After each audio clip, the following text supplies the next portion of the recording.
Yeah, fuck it. I'm gonna die soon, anyways. Fuck these little bastards. They're gonna be on their own. I'm jealous of all you guys. You guys have fun. Yeah, it's insane. It's almost impossible, actually. You know, speaking of dinosaurs, I really love Ark Survival. That game is so... I love that game so much. Hello and welcome to this week's edition of The Wannabeez. I'm your host, Justin Kyle. As always, it's your boy, Nick Gula. Let's go! Blowing out our eardrums, guy. He's dedicated this week's, you guys, John Van Hook. What's going on, everybody? This week, we got a very special guest from the Reviewing History pod. He's a Tell 'em Steve Dave Town resident. It's Brian Ruppert. Hey, how's it going, guys?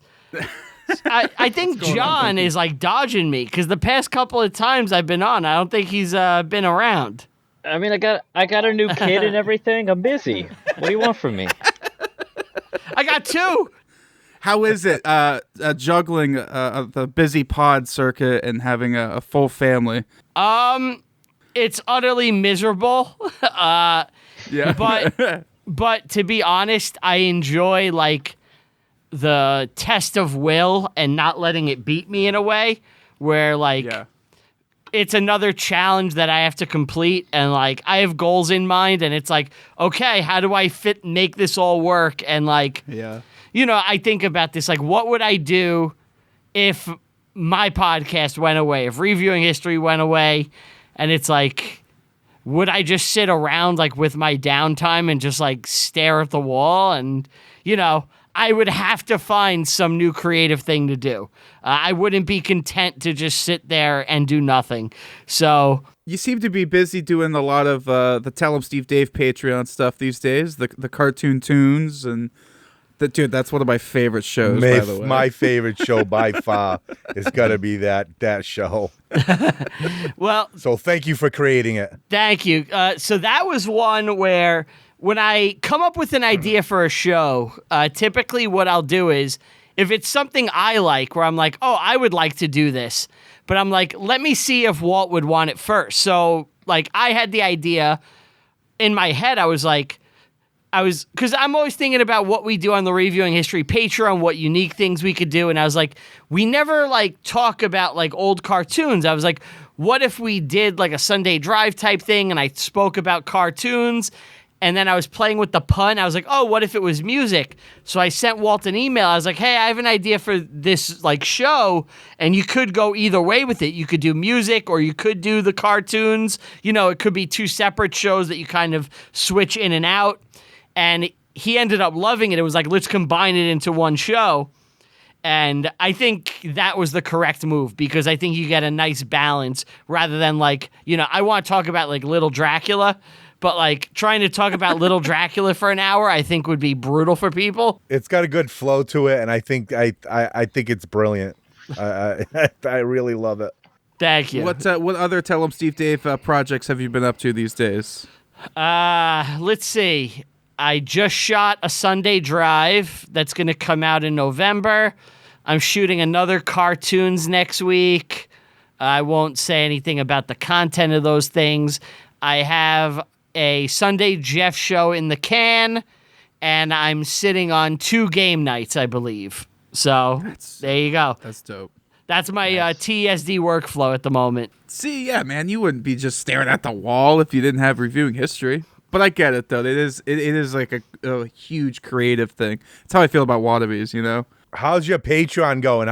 How's that working? Because, you know, I feel that's something hot. It's like kind of the next level in this situation. Yeah. And how do you make it work? That's what I want to know. So, to be honest, it is exceeding my expectations drastically. I'm upfront about things. I don't have reason to hide or lie about things. So it's like, as far as my workflow, it is a crazy amount of work I have to do. I have to do one full Reviewing History a week, where like it's not just like putting out a pod, I'm also pulling video clips and movie clips and images of what we're talking about. So that's like a bitch.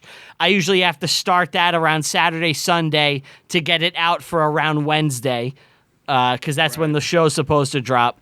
Then Friday, I have to get a Reviewing History Patreon out, which I have done. I think we're going to have 52 by the end of the year, and I'm going to probably have done maybe about 40 of those, and Steve has probably done about maybe 12, and that's being generous to him.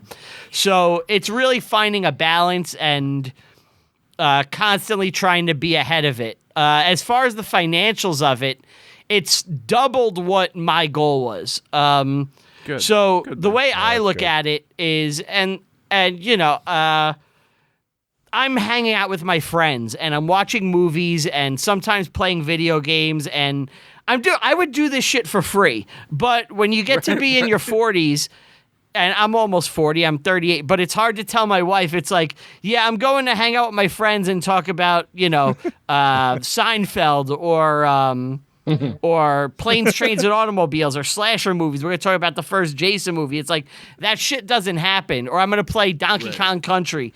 So it's like, I feel like I'm hacking life a bit, that I'm getting to hang out with my friends and make a little money. So for me personally, the way I look at it is, I would have been very, very happy with, like, I'm on every show. So I'm doing 4 shows a month. The other guys are doing 2 shows a month. So I would have been very happy if I personally made $100 a month. I was like, yeah, that's $25 an hour to hang out with my friends. That's great. It's doing better than that. So, you know, I'm very, very happy about it. Really, though, we're lucky that we have any type of audience, that anyone gives a fuck what we have to say, because we're 3 nobodies. And the fact that anybody is willing to pay to hear what we have to say is, frankly, amazing to me. So I love it. Anybody that's a perceiver, thank you guys so much for subscribing to the show and supporting us in the wacky shit I try to do. It helps, Speaking me of subscribers, stay sane. Yeah. Speaking of the subscribers, we have an unbeliever in our midst, guy. Justin had to unsubscribe. Yeah, dude, my dog got fucking hip this week. I got shit to pay for. Yeah, he subscribed for like 1 month. He was like, I don't like did. any of this, and he peaced out. I don't blame him. It's not for everybody. You know, I'm not gonna hold it against him, you know, but, you know, if you decide to subscribe again, you know, there's a big back catalog at this point. That's true. Including a show with Walt. I have a show with Walt we did on there, which was pretty cool. I sent it to Curator because I know he's a completist, and I know he's not subscribing to my show. So I was like, I want to make sure that he gets to hear everything he can. So There you go. Yeah, that guy's an asshole. Yeah, we know the Yeah. curator's banned from this shit. Yeah. One of the cast members of Reviewing History is Jimmy the Hair Guy. Yeah. What's it like working with Jimmy the Hair Guy? What's it like working with Jimmy the Hair Guy? So Jimmy is a great guy. He's a great asset. It is insane to have to deal with him sometimes, just because, like, you would think he has the schedule I have, where it's like, I'm juggling a full-time job, a wife and 2 kids, my own show, working for Tell 'em Steve Dave, and, like, you know, various other freelance things that pop up. And it's like, you would think that Jimmy is the one dealing with that, because scheduling him is usually a nightmare. He's like, oh my God, I'm traveling like 3 weekends this month. I got to go to Hollowicked in Detroit this weekend. Then the next weekend I'm here, and then I'm here, and he gallivants around the country, and it's really hard to make plans with him to get shit done. Yeah. And, you know, it's his schedule does not reflect where he should be in life. He has the schedule of like prime Bret Michaels or something, where he's always touring the country. That's like a good comparison, you know? Yeah. He's Yeah. he's the always Ming somewhere. he's the Ming of reviewing history. For sure. Oh, totally. Yeah, every time I see Jimmy online, it's always like I'm at this cemetery, or I'm at this place, or I'm at this fan expo. It's crazy. Yeah. Yeah, I don't know how he does it. I don't know how he affords it, but Yeah. God bless Jimmy. I love him. We love Jimmy. It's amazing to me that someone could travel the country to see Michael Oliver at so many different conventions. For those that don't know, Jimmy the Hair Guy is obsessed with Michael Oliver. He has traveled to see him at several conventions. He has he has at least one signed picture of Michael Oliver hanging in his house. At least one. Well, me and Jimmy went to Boston Fan Expo, and that was one of the things he had to do, and John Cena also. Yeah. So I got to see Jimmy in the wild at one of these events, and it was amazing, guy. He was just like, I gotta go with this guy, and I got a meeting over here at this time, and I gotta go see this guy, and I gotta get pictures with this person, guy. It's crazy. Jimmy actually just bailed on me a week or two ago. So one of the shows that I came up with on the Reviewing History Patreon is Jimmy the Hair Guy versus the World, where I give Jimmy different challenges that he must complete and then mini challenges within that. So one of the challenges, the first one we did is was like a giant pizza eating contest. Like he had to eat a double XL pie in 30 minutes. And, we all know how Jimmy eats. But so I wanted to go to a con with him and give him various different tasks that he had to complete at the convention. Like put a sticker on the back of a cosplayer's helmet, different things like that. And he bailed on me like a day or two before. He's like, oh my God, I got to meet Spike Lee, man.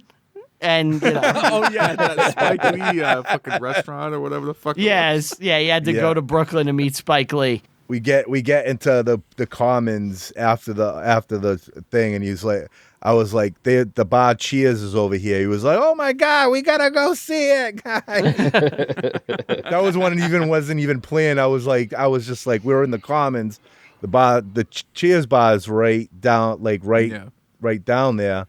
And we were walking that way to go to the event that we were going to, the Family Guy experience.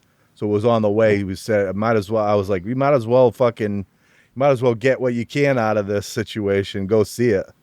In a way, it's good. It's like a puppy, like the littlest thing is going to impress Jimmy. He'll hump your leg a little, mainly because he's so short he can't help it. He's always like right at your knee height. But true. But, he's a good guy, and it's fun to have someone so enthusiastic about every little thing. Like, everything is amazing to him. It is nice. Yeah. That optimism you can't be beat. No. John, you haven't been saying much here this episode, John.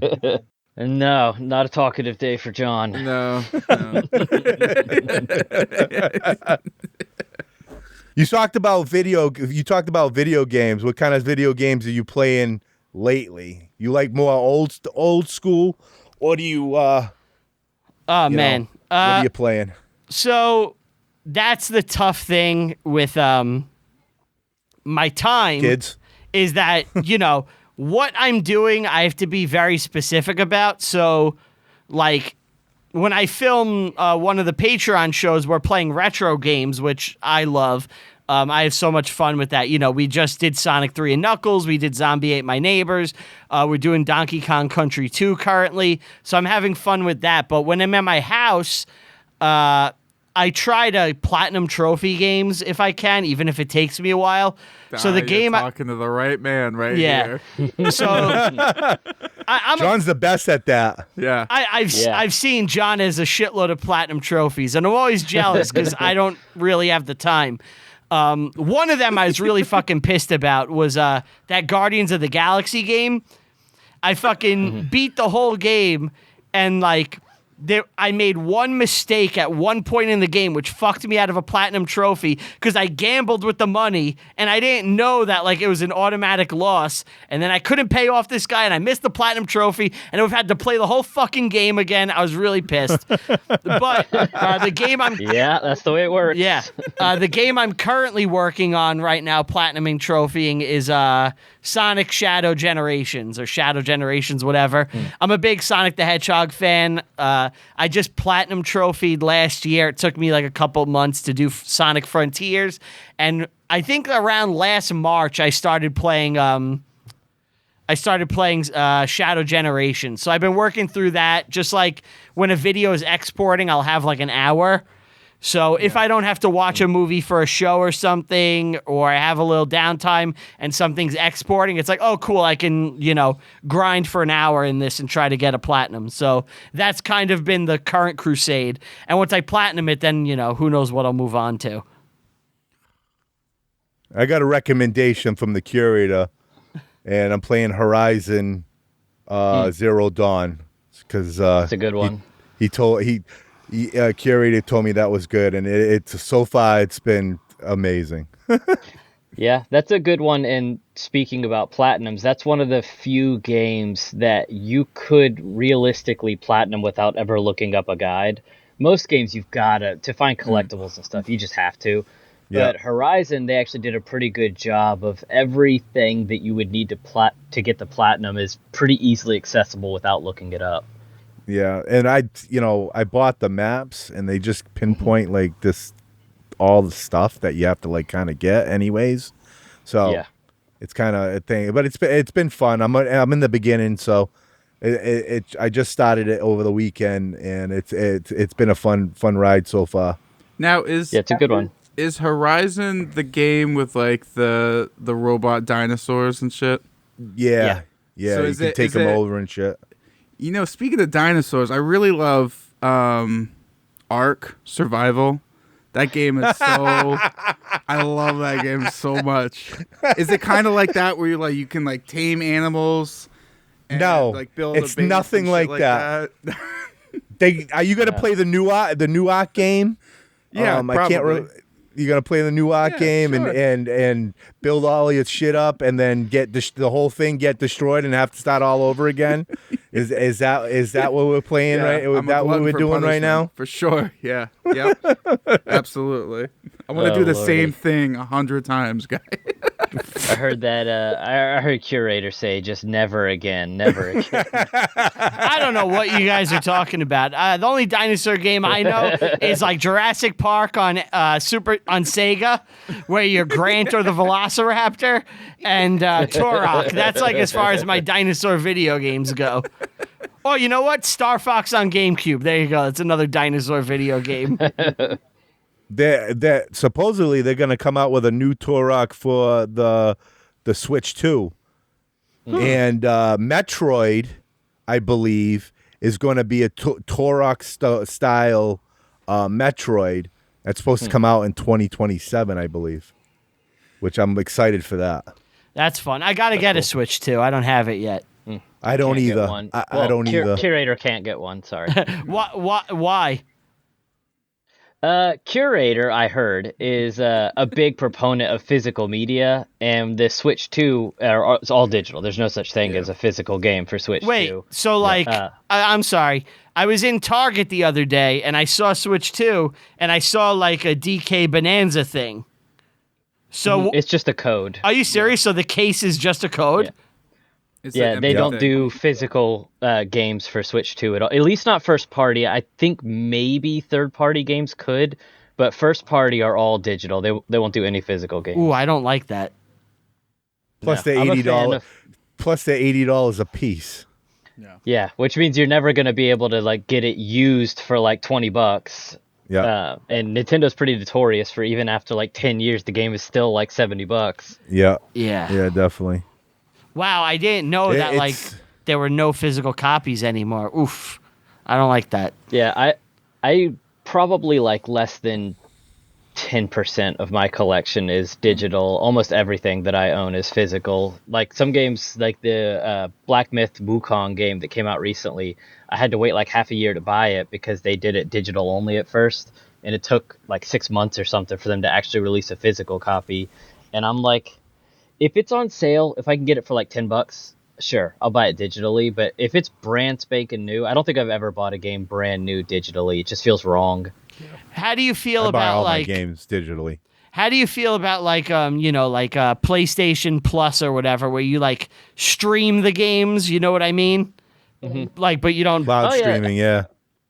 I think it's fine. I did the PlayStation Plus where you could get the catalog and play, and my problem was like, I've played all of the games I'm interested in. Okay. Like, curators always had tons of free time. So like, if it's an interesting game, I played it. And I found myself just playing games that weren't that good just to get use out of the catalog. So I haven't had PlayStation Plus, like even just the basic online functionality for forever now. I don't play games online almost at all. The only one I play online just to kill time, probably 3 or 4 times a year, I'll play for like a month or two is Fortnite. Because I have a buddy at work that plays, and I'll just play with him or his kid for like a month, binge it, and then get so tired of it and quit. That's about where my gaming is right now. It's like Fortnite for like a little bit, and then I'm like, I'm over it. Right now, it seems kind of cool because it's like all Simpsons stuff. So I kind of just want to like explore the map as like Springfield, which seems kind of cool, but it's still Fortnite. You know, I wind up like I'll pick a time, I'll start. I always have just enough credits to get a battle pass. I'll play all the way through until I've got enough credits to get another one, and then I'll kind of get tired of it. Have you played the Simpsons map? I get videos of it. I've never played Fortnite in my life, and I'm like, this looks kind of cool, but you know. Yeah, dude. I mean, for a free game, that's pretty fucking sweet. Yeah. You can whip people through windows and shit. Like it's, you know, you can go into the houses and stuff like that. So it's So cool. pretty cool. Explore Moe's Bar. As much as it's like a big game, and most of the time they do pretty crappy stuff. Fortnite is pretty solid. They do stuff that surprises me. Like if you buy a battle pass, you always, if you play through it, earn enough credits, like real credits, to buy the next battle pass. So you only ever have to buy it once. Okay. Whereas most games won't do that. They don't let you earn real credit. They usually give you a secondary type of credit that can't be used for anything real. I mean, of course, they're hoping that you use that credit to buy skins, so that the next time a battle pass comes out, you spend real money. But like, I think Maxwell gifted me the battle pass like, I don't know, a decade ago. And anytime I've ever played, I've just rolled that one battle pass on. I've never spent a dime on the game. But every time I play, I'll get the battle pass and earn enough credits to get another one in the future. Yeah, that's the skins kill you in that game. They knew what they were doing with kids. I've never seen another video game incorporate so many different fucking IPs into one thing. It is wild, insane. the amount that they put into that game. Yeah. I can't imagine the amount of money they spend on IPs, word. but Well, I think it became I think it became like a great way for studios and these other IPs to almost market their characters to a youth who doesn't care about anything except Fortnite. Because, the game, a lot of the people playing are like 12 and 14. And like, how many of those kids have actually sat down and watched The Simpsons? You know what I mean? Yeah. And now you're playing in Springfield. It's like, oh, maybe I will go check out the show. Yep. sure. Absolutely. I mean, it's just because like they just did like a Scooby-Doo thing. So they went from like Scooby-Doo to Simpsons to like they did a Batman thing, they did a Marvel thing. It's fucking nuts, dude. And whenever they do a comic book thing, they incorporate comic books into it. Like you could buy like special books that'll give you like exclusive skins or whatever the fuck. It's kind of cool. I don't know. If I was a kid, I'd be all about it. You know? Yeah. As an adult, I just don't have time for it. But it's kind of cool just seeing what they do. Yeah, and I feel like they change often enough to keep it fresh. Like they update and change guns, change maps often enough to keep people interested. Video games like were almost my downfall already when I was a kid. And it's like Like, that's all I wanted to do, and I couldn't conceive of me wanting to do anything else other than play video games. If Fortnite was around and it's like you're combining it like a game with like Spider-Man and all this other shit, that's all I would have done. It would have dominated my entire life. Like, I would have worked a job just to pay for my Fortnite habit. Absolutely. And I feel like that's what a lot of people do. Like, Yeah. yeah, that shit's expensive. Did you guys see? Did you guys see the new Xbox and how much it costs? I didn't. It's insane for the. What are they for asking? They're asking $1,500 for a game console. Isn't it? What is it? Just basically a PC? Yeah, it's basically a PC. It's a PC. It's a PC gaming console that's going to come with stream or whatever. Yeah. Or Yeah, Steam. I mean, $1,500 is a pretty reasonable price for a decent PC. That's true. If it was specifically a game console, that's brutal. But if it's a all-purpose, you could do all your regular stuff on it. That's not a terrible price. No, for a you pre-built. can't. I guess you can't. It's not. It's not like a PC per se. You can't do everything a PC would do. It's a Right. gaming console that only does that kind of stuff, That's and it fucking has crazy. Steam. That's about that- it. That's rough then. It's an Xbox Yeah. and a Steam Deck in one.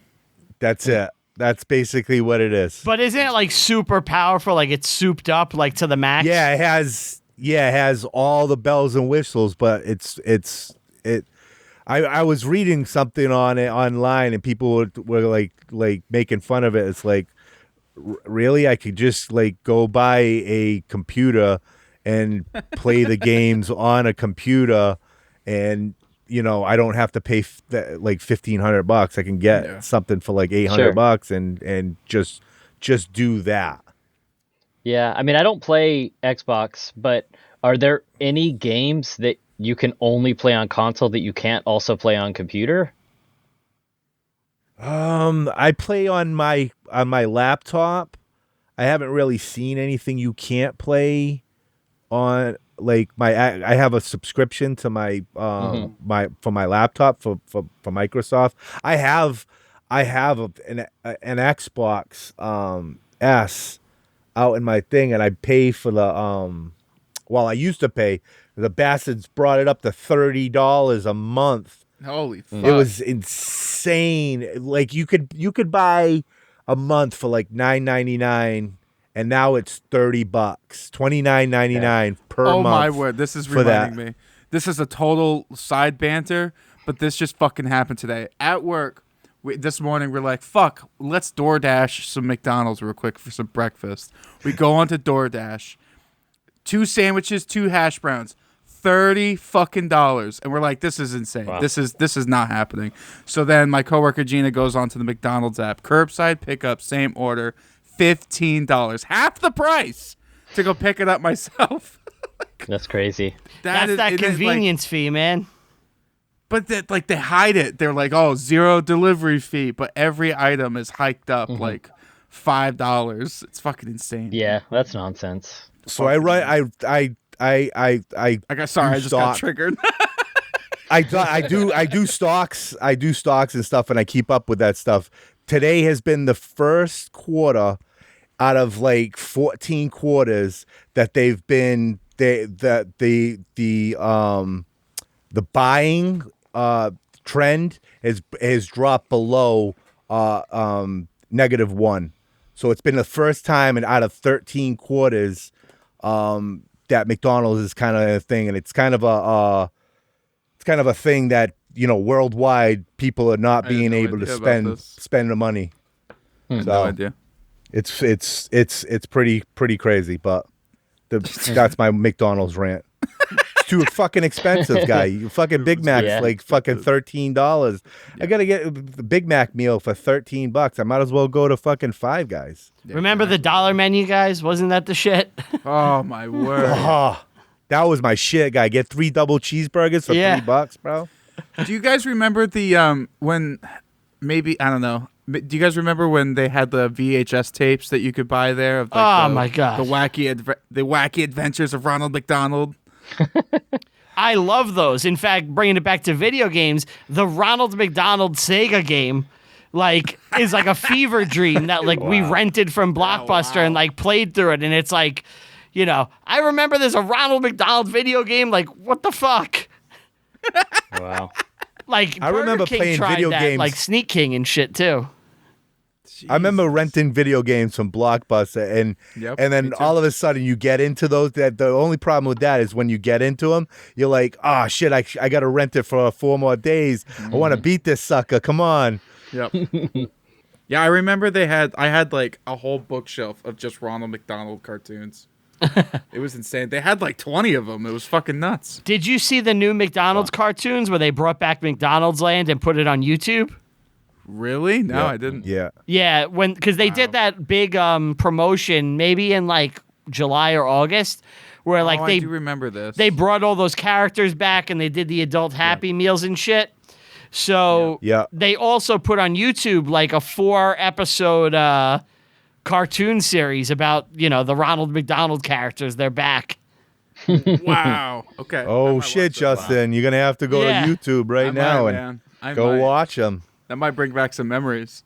I remember one specifically was like a scary haunted house one, and that was like my favorite one. Like there was these like the Chicken McNugget characters. They were like these like kind of shining twins a little bit. It was kind of cool. Yeah. That's fun. The intro was like a live action Ronald McDonald, but it was like an acid trip come to life. His entire house was like a Happy Meal. His bed was like a cheeseburger, and his blankets were like layers of the Happy Meal. It was the Big Mac or whatever. It was fucking crazy.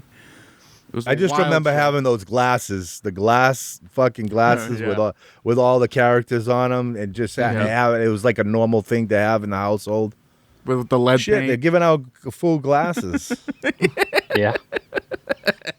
It's like going to Walmart, guy. You got McDonald's is giving out full glasses here. I mean, I still think we have the Flintstones glasses when that movie came out because it was so heavily word. promoted, and I think we still have the Batman Forever glasses. Yeah, Oh, wow. Nice. like the clear ones with that they're just kind of molded. Yep. Yeah, I have a bunch of those too. I have some of those like Shrek McDonald's ones that like were recalled because they have the lead paint. Oh, those are my favorite to hey. drink out of. I love them. Those are the good ones, man. It's like the recalled Tuesday plates that had the lead paint on them. Yes. Yeah, exactly. I love eating off of those. I love microwaving too. It's the best. As a popcorn kernel, I have to ask, Yeah. what have you seen recently for like new releases, and what's been your favorite so far? Well, my movie watching basically died So July 26th, I saw Fantastic Four the day it came out.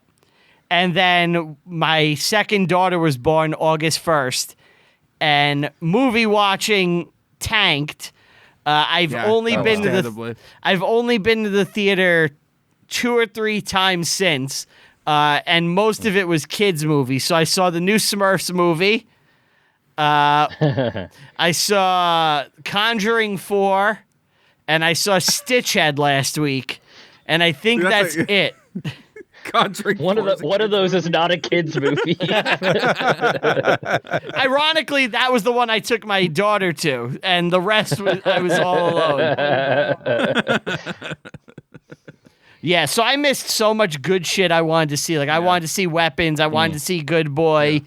Me too. There was so much good shit that came out between August and now, and I just missed all of it, basically. I wanted to see Caught Stealing. You name a movie, and I'm going to be like, God damn it, I wanted to see that. So, John's probably seen just about every movie that's come out this year. I mean, all the ones you just listed, I've seen everything. We go twice a week on average.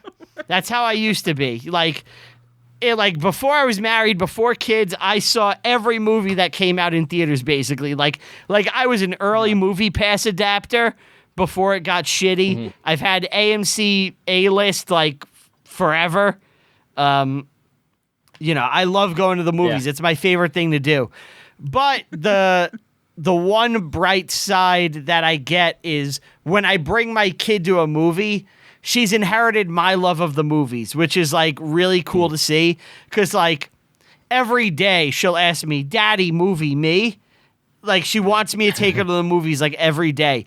And they're not putting out kids movies like they used to, where it was like every month there was basically a kids movie out. That's how it used to be. And now they're putting them out like with such delays that I'm like, I got like nothing to take you to, kid. So last weekend they put out this movie Stitchhead. I never heard of it. It was a kid's movie. It was just out for the weekend because of Halloween, and I showed her the trailer. I was like, would you want to see this? It might be a little scary for you. She wanted to go. We went. 2 years old, sat through the entire movie. She ate her own popcorn, had her soda, her candy. It was, and like, I'm looking at the movie, but really the cool thing is like looking at my daughter and seeing her like locked into the screen as she's eating popcorn. It's like, it's honestly like magical, and it gets me in the heart more than like anything else. It's been my favorite thing as a dad so far, is like taking her to the movies. And I'm hoping that like as we get older, that can be our thing, where it's like, you know, we go see movies and eventually they're not kids movies. Right. My granddaughter's the same way. She sits through the whole thing. She's 16 months, and she literally will sit there and be quiet and watch the whole movie. So that it's so good when that happens, because my kids, forget it. My kids, when I took my kids, I had 5 kids. So when I brought my kids, they would never sit through a movie like that thing. So I pretty much never took my kids. But now having that with my granddaughters it's amazing. John's got 2 of them.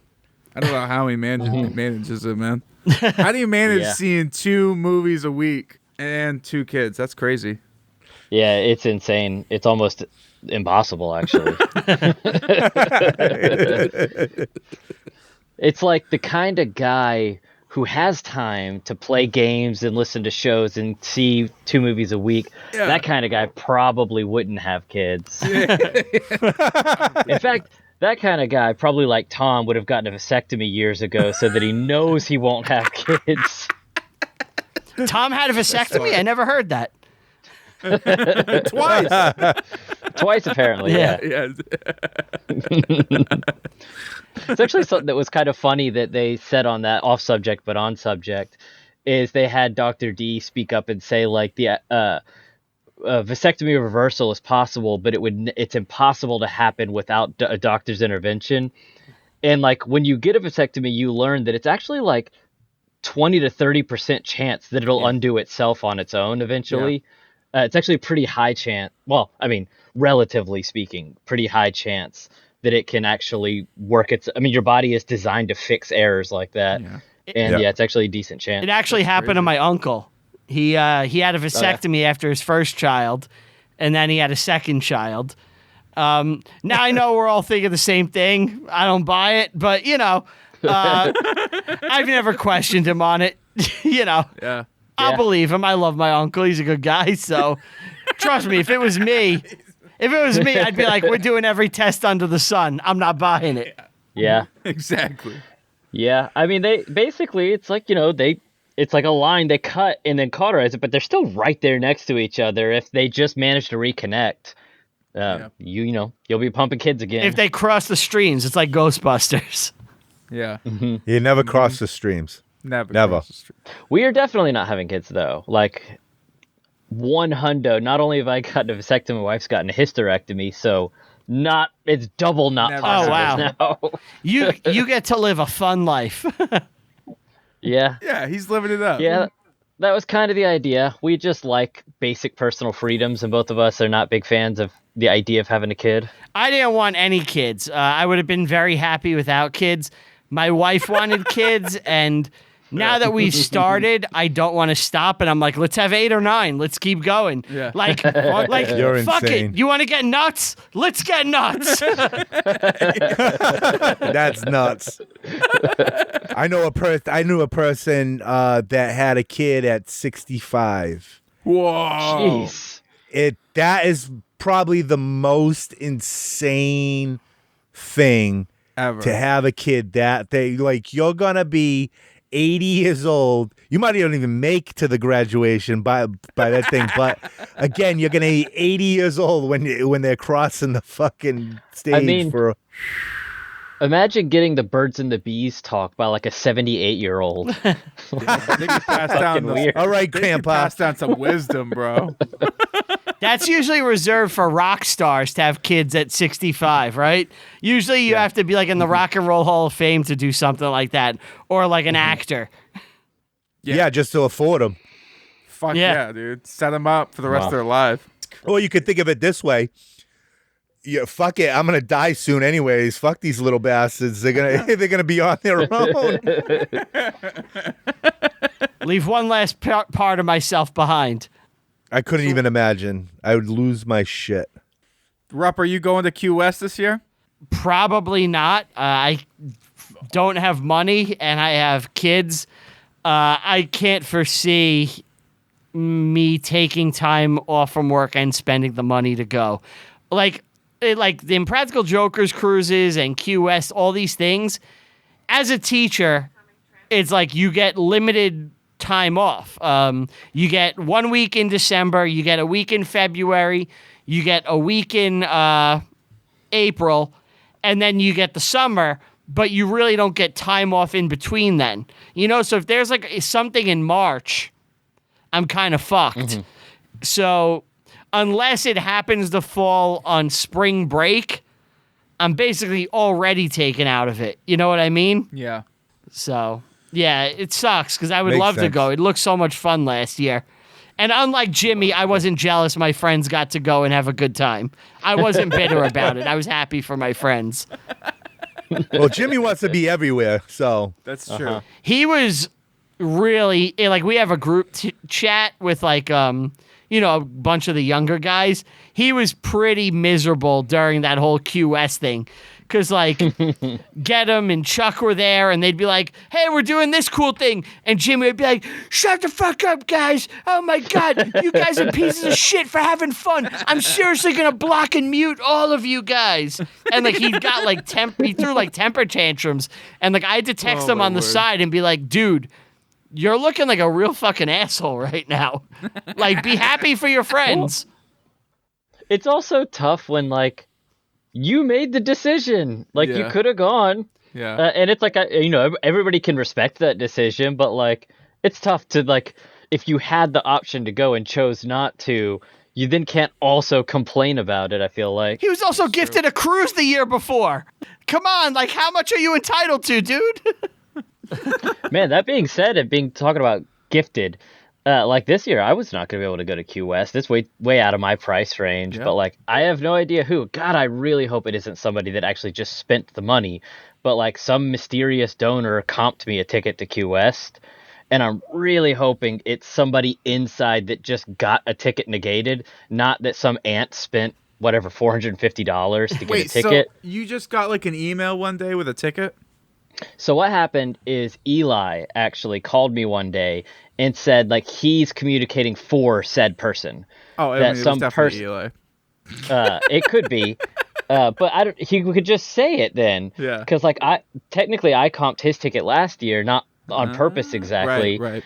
But I had an extra ticket last year, and I couldn't really sell it, so I just figured, fuck it, I'll just give it to an aunt, and Eli was the one that got it.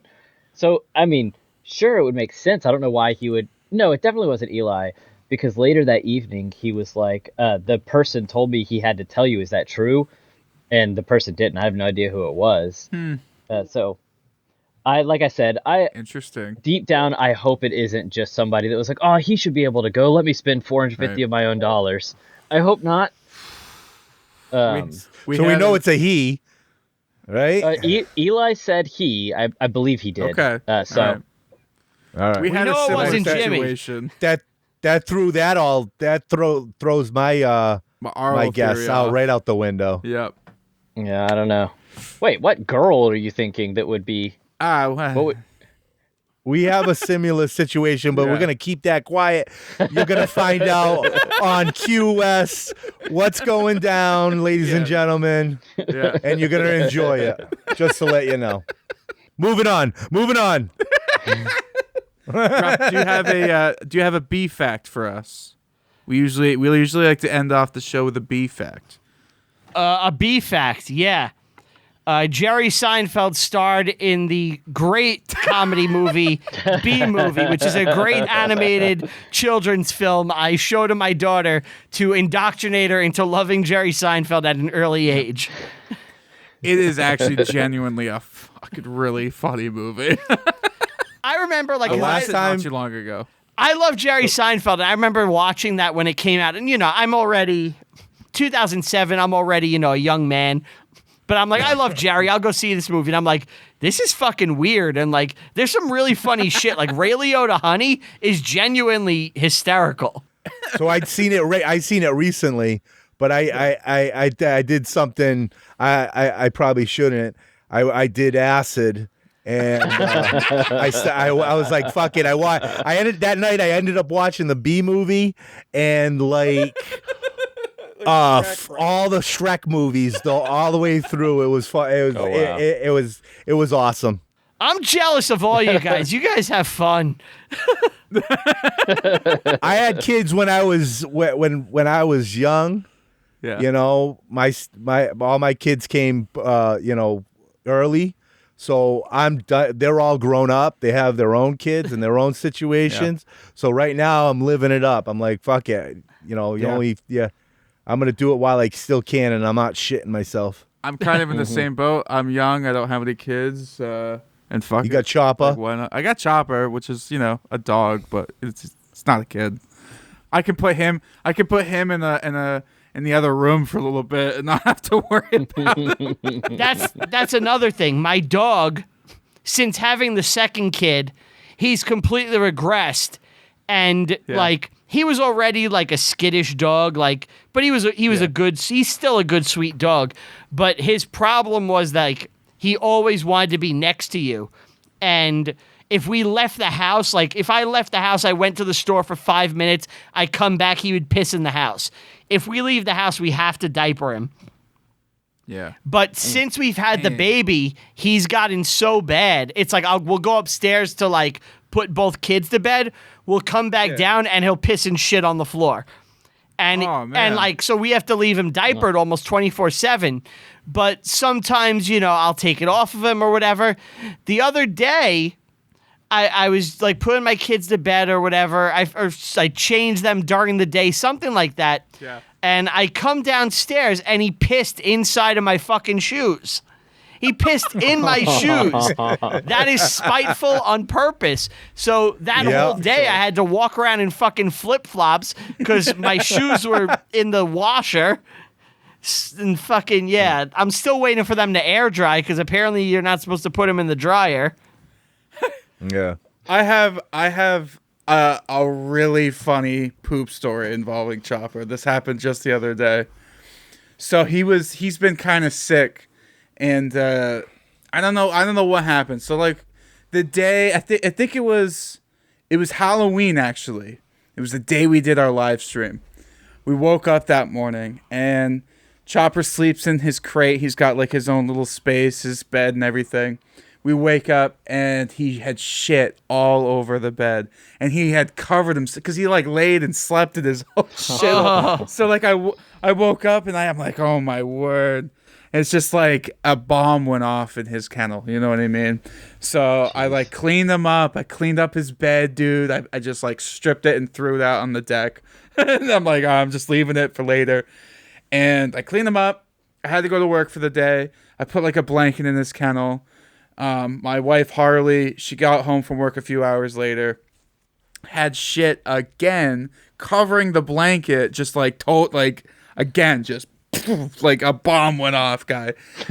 So he had to have another bath, and we had to clean yet another thing of shit. And it just continued, right? It just continued. I got home from work, same thing. We do our live stream. And at this point, I'm okay, he's probably we didn't feed him dinner. Obviously, something's going on. I'm just like, I put him in his kennel for the night so we could do the live stream. As soon as we finished that live stream, dude, I shut my computer off. I walk out there, dude, covered in shit, guy. Like, Jesus. and so I'm like, what the fuck? So I'm like, all right, cleaned him up, gave him another bath. This is probably bath number 5 or 6 at this point. You know, in the I put him back to bed. In the morning, he's fine. He didn't like have a mess. He seemed to be okay after that. Later on that night, I get home from work. Boom. It was the worst one. What are you feeding this dog? Nothing. Just guy? kibble, guy. I don't know what the fuck he got into, guy. Just his regular ass food. I have no explanation for this. Did it stop? He's normal now? He's normal now. He's totally normal now. But it was like it was 48 hours, 7 baths. And so I'm cleaning up this last one, guy. And Harley's like in the bathroom, dude. I'm like, I'm clean. I'm like, I got shit all over the place. I'm just paper towels after paper towels. And I hear, like, I'm almost done. And I hear from the bathroom, my wife goes, "Oh, by the way, there's a small box of like gloves underneath the sink if you wanted to use them."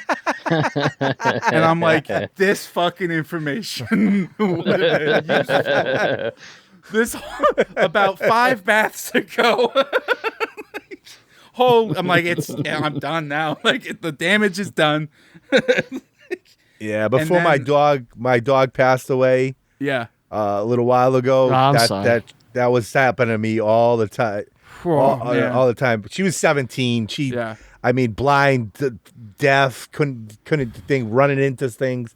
It was kind of it sucked, but it was kind of like a relief. It was kind of like a mercy killing. But I remember one time I walked out of the room in the morning, and I looked because she got out of the room. We usually close the door with them in it, and they have their beds and stuff in my room.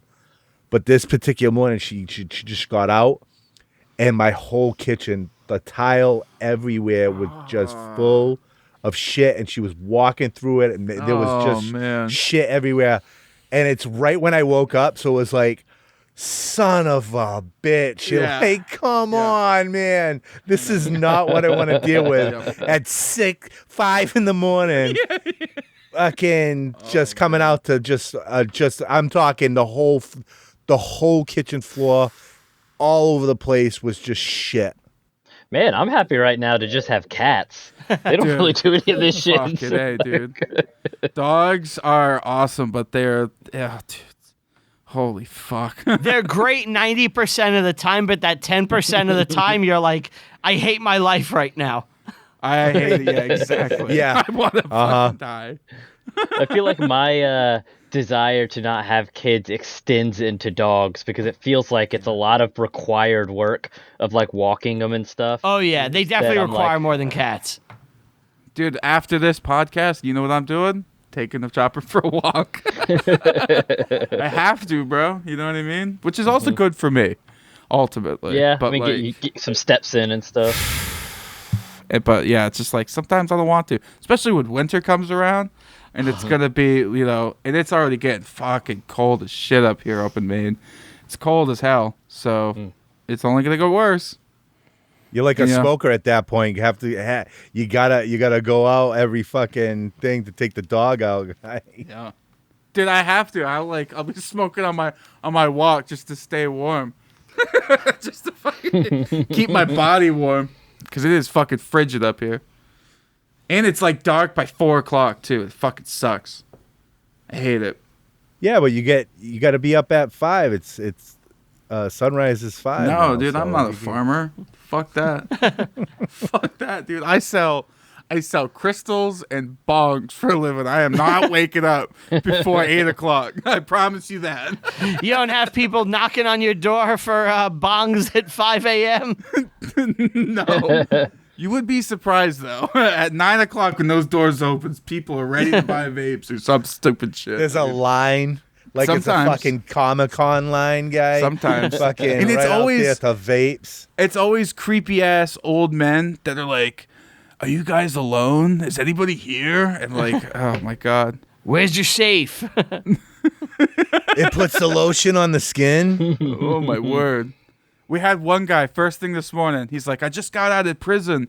I just need a vape. I just need nicotine. And he literally had a plastic bag of his commissary, and he was like wearing like his court clothes and everything. And I'm like, bro, like, how long were you waiting? They for gave him open? $20. They gave him $20 for the bus and shit. He saved it. He saved that shit and walked to the fucking vape store just to get cigarettes and vapes, guy. I just got out doing a bit of 10, guy. I gotta fucking yeah. fucking walk to the thing, guy. That's my life. Guys, Reviewing History is my podcast. We go through historical movies. We tell you what's real and fake in them as we make dick and fart jokes. It's me, my friends Anthony and Steve. It's a whole bunch of fun. If you're a Tell 'em Steve Dave fan, we've had almost everybody from TSD Town on. Check it out. There's bound to be an episode with someone you like. The movies are a lot of fun, too. We have a Patreon, patreon.com/reviewing history. It's a lot of fun. There's tons of content. $5 a month. You get tons of shit. Can't recommend it enough. It helps support Reviewing History. But the primary reason I am here is to promote our new Christmas podcast. I ripped off TESD, and we do our own Christmas pod. Drops every year on Black Friday. This year, it is Reviewing History presents A Very Shining Christmas. It's me, Chuck, Jimmy the Hair Guy, Anthony, and Steve, my co-hosts, and Get 'em Steve Dave, going through a horror-themed Christmas episode filled with games and other shenanigans. There's also a bonus podcast where we cover Gremlins, and it's a blast. We have 3 years worth of Christmas pods up on Bandcamp. The first year's This Ain't No Whack Christmas. Half of that money will always go to St. Jude if you want to check that one out. Last year is the Christmas Freak Off. That one is just for us. And this year is A Very Shining Christmas on Bandcamp. You could go to bandcamp.com, search for Reviewing History, follow us, and check us out. Thank you so much, guys. You can follow Reviewing History on all social media, at Review History Pod on Twitter, Reviewing History Pod everywhere else. Follow me personally on all social media at Brian Ruppert. That's with 2 P's. Follow me on Letterboxd. I rank and review every single movie I watch, even the ones in my personal life. Thanks, Wannabeez. Be cool, guys. John, say shut the fuck up. Shut the fuck up. Buzz, buzz, motherfucker.